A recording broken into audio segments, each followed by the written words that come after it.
আসসালামু আলাইকুম রাহমাতুল্লাহ। আমার প্রিয় ইন্টার্নি ডাক্তার, আজকের আলোচ্য বিষয় ধ্বজভঙ্গ, ইংরেজিতে বলে ইম্পোটেন্সি, লিঙ্গের শিথিলতা। পুরুষদের বেলা এটা, যাদের লিঙ্গ দাঁড়ায় না, উত্তেজিত হলে দাঁড়ায় না, লিঙ্গে শিথিল থাকে, যৌন কামনা থাকে, আগ্রহ থাকে, কিন্তু লিঙ্গ শিথিল, মনের ইচ্ছা থাকলেও শরীরের সামর্থ্য নাই, এটা হলো ধ্বজভঙ্গ। এই ধ্বজভঙ্গ রোগীদের বিভিন্ন কারণে এই সমস্যাটার উদ্ভব হয়। যারা বিবাহ বহির্ভূত সম্পর্ক, যৌন মিলন, তারপরে অতিরিক্ত ঔষধ, মদ্যপায়ী, ওদের হয়। যারা সেক্সুয়াল বিভিন্ন ওষুধ খেয়ে ইন্টারকোর্স করে থাকে তাদের হয়। তাই বলে শুধু এমন নয়, যারা রোগী, যাদের ডায়াবেটিস, দীর্ঘদিন ডায়াবেটিস ওষুধ চলছে, যাদের হার্ট ডিজিজ আছে, যারা উচ্চ রক্তচাপের ওষুধ দীর্ঘদিন খায়, যারা বাত ব্যথার ওষুধ দীর্ঘদিন খায়, তাছাড়া আরো অনেক কারণ, আননোন ইটিওলজির কারণও হয়ে থাকে।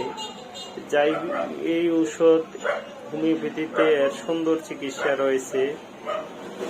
চলো আমরা হোমিওপ্যাথি ওষুধগুলো দেখি।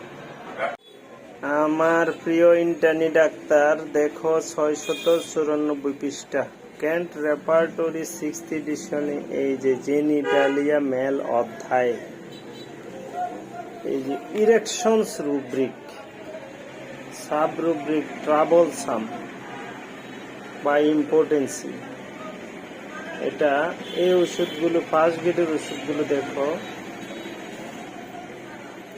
ক্যান্থারিস, নাক্স ভূমিকা, Platina, picric acid, phosphorus. Second গ্রেডের ওষুধগুলো ইটালি, এই বাঁকা ওষুধগুলো। থার্ড গ্রেডের ওষুধগুলো এই কালো, সাধারণভাবে লেখা। পূর্ণাঙ্গ কেস টেকিং এর পর রেপার্টোরাইজেশনের মাধ্যমে রোগীর ওষুধ একটি আসবে, একক মাত্রায় দিতে হবে। অর্গানন অফ মেডিসিন এবং মেট্রিমেডিকা রেপার্টরি, এগুলো ফলো করে ওষুধ সিলেকশন করে দিলে এই রোগী আরোগ্য হয়। এবং তাকে কিছু বিধি নিষেধ দিয়ে দিতে হবে। মদ্যপান করা নিষেধ করতে হবে, ধর্ম কাজকর্ম করতে বলতে হবে, নিয়ম মতো খাবার দাবার খেতে হবে, পান, বিড়ি, সিগারেট এগুলো নিষেধ ছেড়ে দিতে হবে। কোনো প্রকার নেশাদ্রব্য খাওয়া যাবে না, তাহলে এই রোগী পূর্ণ সুস্থতায় ফেরত আসে।